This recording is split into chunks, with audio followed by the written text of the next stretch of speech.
Hello everyone, this is Diane Conrad-Lasavita, Executive Director of Colony Senior Service Centers, and thank you for once again joining us for Let's Have a Conversation. Today's conversation is with Christina Meier. Christina, besides being an attorney, is also currently the president of our board of directors. So I want to thank you, Christina, for allowing us into your law firm this morning to have this conversation. Thank you for having me here in the conference room. And it's a lovely conference room, I should say. Thank you. Yeah. So let's start at the beginning. So where are you originally from? I was originally born in California. I'm a military baby. And so I moved from California to Hawaii and ultimately to New York. I don't know how we went from Hawaii to New York, but we did. So how long were you in California? How long in Hawaii? 6 months in California and 5 years in Hawaii. Wow. Yeah, but most of my life I grew up in New York. All right. This area. That's wonderful. Where do you have remembrances of Hawaii? I've never been. Yes, very, very minimal memories, but I do remember, walking to school and having little naps on our little grass mats and banana trees. Oh, that's cool. Have you been back? No. Oh, no, that's on my bucket list, though, to get back there. We should do a group trip to Hawaii. I think that's a great idea. Maybe have a board meeting there. It should be a nice retreat, yes, right? Yes. We'll go to Hawaii. Yes. Great. So now you come to New York, so probably about the age of 6?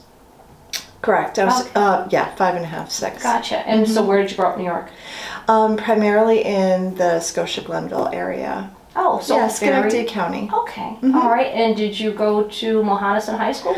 Scotia-Glenville. Oh, excuse me. Yes. All right. Yeah, I graduated from Scotia-Glenville. We originally went from Burn Hills School District, and then when I was in 6th grade, we moved to Scotia-Glenville, and I graduated from Scotia.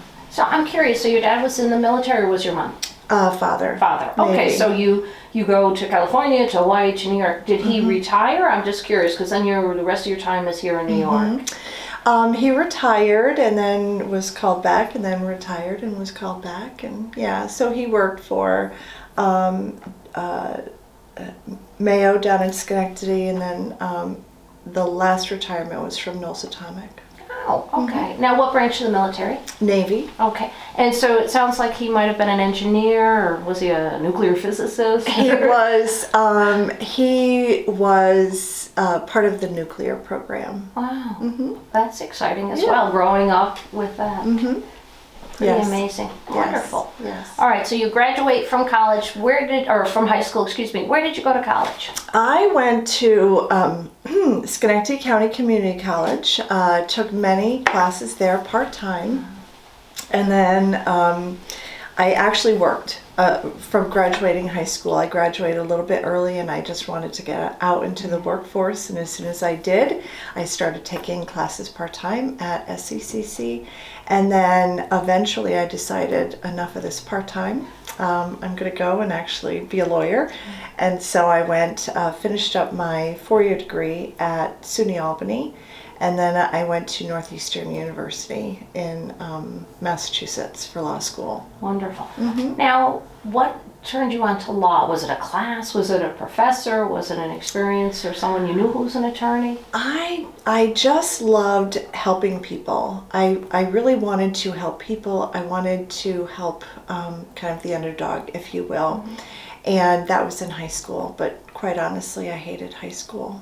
I didn't.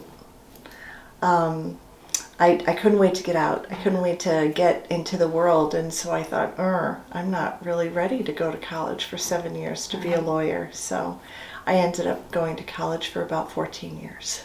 That's okay. All said and done. I have you beat 16. Yeah. It's like, what do I want to be when I grow up? Exactly. Yeah. And I think it's okay for people to take their time figuring out what they want to be, if that makes sense. A gap year. A lot of kids seems, especially now with the pandemic, people are doing this gap year of finding themselves. Yes. It's not probably a bad thing to do. It's not. I think, I've seen so many people just go immediately from high school, and a lot of people know exactly what they want to do, and they're really focused and determined. And then I see others who go and get a degree and then find something else that they truly enjoy. So I have no regrets in the path that I have chosen, but it was a long path. Yeah. Yeah. You know, this statistic's a little old, but they said at one point about 82% of undergraduate students change their major at least once. Really? 82%. So there's a lot of pressure on what are you going to be when you grow up. So. Yes, definitely. Now, you said you had a bunch of part-time jobs. Can you think of one that was maybe the most meaningful, like you were doing it and thought, I can't do this the rest of my life, or this is such a rewarding job, I want to stay here forever? So I did. I actually waitressed and I bartended and I worked many full-time jobs as well. So I worked for title insurance companies. I worked for my mother, who was a CPA. And it was working with my mother that I really found that I really enjoy meeting with clients and helping them through difficult periods of time. So although I decided very quickly I did not want to be a CPA, I did decide that, you know, it was kind of cemented in my head that I really wanted to help people through difficult periods of time. That's wonderful. Yeah. Do you have any brothers or sisters? I do. I have 2 brothers and 2 sisters. And where are you in that line? I am the second youngest. I'm the Okay. middle girl and the second youngest. Gotcha. It's nice to have a big family with lots of siblings. It is. Yeah. It is. I just saw them all yesterday, so that was nice. That's lovely. I know it's nice now that the pandemic is like people can start getting together and socializing. Thank Yes. goodness. Yeah. Yep. So now, what type of law did you decide to go into? Well, I decided to go, I wanted to be a prosecutor, and I wanted to prosecute crimes against women and children primarily. And when I went to Northeastern, I had an opportunity to do a co-op. So I worked with the U.S. Attorney's Office in D.C. in their domestic violence unit, which was a wonderful, wonderful opportunity for me. And it was doing that I realized how difficult that would be, you know, as a permanent line or field. As it turned out, I ended up, once I graduated law school and became admitted to the bar, I ended up going out on my own relatively quickly, and I was able to use my background in title insurance, which is real estate, as well as my connections and knowledge about estate planning to open up my own firm. So that's how I started thinking I wanted to be a prosecutor, but I really found my love with the estate planning. Isn't it, so it's almost like it was layered. It was. And, you know, a little bit of exposure with what your mom was doing Yes. in the past job. Yes. Wow. Yes. So now you're on Utica Avenue. How long have you been in this beautiful setting? Almost 4 years. For you. Yes, we moved 4 years ago. It's my final move. Okay. I promised everybody I'm not moving again. Yeah, so we love it here. It's very centrally located, very easy to get to. And I think it's very comfortable. It has a good, warm feeling. Yeah, it is. Well, it used to be a house, correct?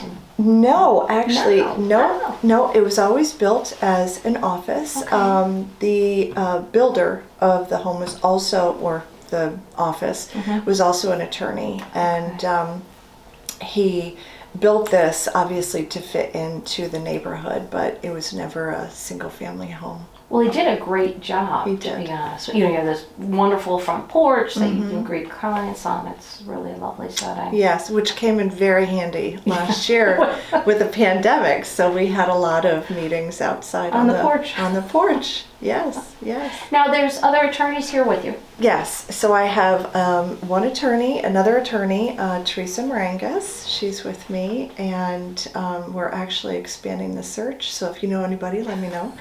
And in addition to Teresa, we have fabulous paralegals. Carol Gilgore, she's been with me since really the beginning. Lee Fredenberg, who has been with me for about 1.5 years now. We have Danielle, who was wonderful, pinch hitter. She came in and really helped us out an awful lot. And our newest teammate is Becky Smith. Wow. Yes, yes. So you have a good team that is supportive, and you can, that's wonderful. Excellent team. My mother always said, you really, to be successful, you should surround yourself with the right people. And smart people. Yes, right. People who can do what you can't do. Yeah. Right, compliment where you need to be complimented. Exactly. Oh, that's wonderful. Well, Yeah. congratulations on Thank you. that. Yeah. Thanks. Now, if you don't mind me asking a little bit about your personal life. So I'm married to a wonderful man, Steve, and we have been married now 16 years. Oh, congratulations. Yes, thank you. We were just talking about that this morning. Time flies. And I have a son who's 13 and a half, and he surpassed me in height at the beginning of the year, which was really sad. But now he's gaining on his father, who is 6'2", so now the tables have turned, and I can say, oh, Steve, he's gaining on you. 8th grader? He's 7th. 7th, okay. He's a Christmas Eve baby. Oh, nice. And so he was beyond the cutoff, so Okay. he's finishing up 7th grade. Wonderful. Yeah. So now I want to let everybody know we're doing this golf clinic, and so Christina is participating with this. So I'm wondering, do you do a lot of sports, or is this something you normally don't? Are you asking because you've seen me on the golf No, course? actually, I think you did really well last week. No, in high school I did play some sports. I played softball. Nice. Yes, I tried to play basketball. I wasn't very good at it. But softball I was pretty good at. I go through periods of sports, things like that. Yeah, I did kickboxing. I loved it, but I haven't done it in a while. Yes, and I'm like, I really have to get back because it's such a good form of exercise, and you get your frustrations out. Yes, yes. Now, is that with a bag or is that with an opponent? Back. Okay. Yeah, I'd probably get in trouble if I was. Depends on the day. Yeah, Right? exactly. Oh, that's funny. Yeah, but lately, I got a kayak Nice. for Mother's Day and my birthday, and so I've really been enjoying that when I can use it. Usually, my son hops That's in there cool. before me. Yeah. Now, where are you kayaking? Up in Saranac Nice. area. That's lovely. Yes. I think being on the water does something too. As long as the water's calm and Yes. fairly clean, in case Yes. you fall in. I know. Well, I haven't fallen in yet, but it is clean. And when that happens, I'm sure it's going to happen. But Well, that's neat. yes, and we've also been hiking, trying to hike more, just take advantage of the beauty that surrounds us. You And get the, outside. yeah, the forced fresh air and reflection and calm and peace. Yeah. I also want to talk about all the community volunteerism that you do, because it seems like you're involved, besides Colony Senior Service Centers, you seem to be actively involved with other organizations. Yes, so I do try. There's always room for improvement, but yes, I do try. Most recently, I was working with Safe Inc. in Schenectady regarding anti-sex trafficking, so increasing awareness of sex trafficking with youth, especially with so much happening online recently, and kids are online more because of the shutdowns, and just predators are really taking advantage of the situation. So we were planning on doing a in-person seminar like a year and a half ago, and just one thing after another. So we finally aired a virtual program last month. And so that was super exciting to see all the hard work actually come to fruition. Other programs that I've been doing lately, we were trying every year as a firm to adopt a not-for-profit. So around Christmas time, the ladies, we all put our picks into a fishbowl and then pull it out, and that's the yeah. We've also supported Alzheimer's? Thank you. I'm currently doing Alzheimer's 50 miles in June. That's walking or running, and so that's something else, little fundraiser. How's that going? It's going. So I feel really bad. This morning I didn't get I calculated, I've got to do at least 2 miles, 6 days a week, and I'll be really on track. So I think it's going to be a long night tonight. And a junior. Exactly. Quick. Oh, that's funny. Exactly. Good for you. Yeah. And you're very involved with the chamber. I am. So yes, I love the chamber and the Women's Business Council. I'm a part of that program and or committee, I should say. And so I really think that the WBC does a lot of great things and a lot of great programs, and is really supportive of the business community in general. But of course, there's a little bit of a focus on the women. Right. Yeah. And I think it's important that women support women. Yes. Just all of us should be extending an arm to bring somebody up. Exactly. Hopefully learn from our mistakes. Don't do that. Right, right. Or, absolutely. So, In that regard, what advice would you give an older woman, a younger woman, a man who is thinking, you know what, maybe I'd like to go back to law school? What advice would you give? Study hard.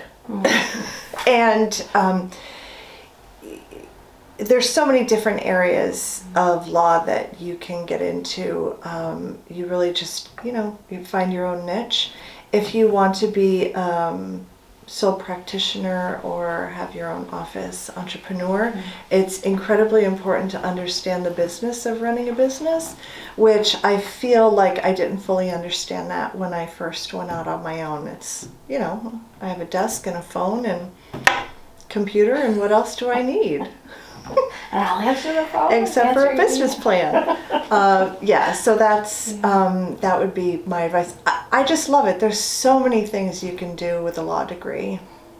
Not just meeting with clients or pursuing cases or litigating. There's just so many opportunities available. Yeah. Yeah. Oh, that's wonderful. I also want to touch upon, if you don't mind holding your sign up. So during the pandemic, Christina, actually twice she's given us these signs, and we've put them at all of our properties. We as an organization have seen a lot of individuals struggling, with depression or just all the isolation. And so these were, she had little business cards and then these larger signs that we put up outside. And so it says, remember, you are a gift, you are loved, and you are important. And so, Christina, what is the meaning behind those signs? So the meaning behind the signs is really to remind everybody that they are valued and that somebody out there does love them and that they have gifts that they can share with the world. Sadly, people don't always know that, and there's many people out there who might not be as supported as they should or could be, and so nobody's there telling them how much how valued they are and that they are truly important and loved. So my idea was to have lawn signs just as a reminder, and also little cards that we can give out to people. During the pandemic, it was helpful. On the back of the cards I put suicide prevention numbers and COVID helpline numbers, and that's really the original intention was to aim at teenagers who were committing suicide at a horribly high rate, and but it's not just teenagers, it's older people, especially during the pandemic. Again, they're isolated and they're committing suicide at a higher rate than normal. So I just am trying to get the word out. I've been trying to roll out, I've been, on my to-do list is to talk to the schools and see if I can get the schools to hang up the signs or put them on their lawn, or just to make it available within the school, because I think it is important to remind people that they're important. Yeah, we have one sign. We go from our parking lot to the employee entrance, and we walk by the sign. And it's nice to see that every morning, because even if you read it to yourself, you're like, yes, Yeah. And I have a bunch of signs and I have a bunch of cards. So if anybody's seeing this would like a sign, just give me a call and I'll make some available So this for you. isn't trademarked. You're not going to copyright this or something. No, well, no. So it did actually go through kind of a redesign, and now my little M for Meier is down at the bottom. But no, I'm happy. My thought, I also wanted to just put a bunch on my lawns and then just say, take one. Oh, nice. Take one and pass it. Put it up on your lawn. Exactly. Yeah. Exactly. Oh, that's wonderful. Yeah. That's neat. Yes. Well, I want to thank you on behalf of Colony Seniors, all of our staff, our board of directors. Thank you for taking the time this morning to talk to us Thank on you. Let's Have a Conversation. It's been most enjoyable. Thanks, Diane. Thank you.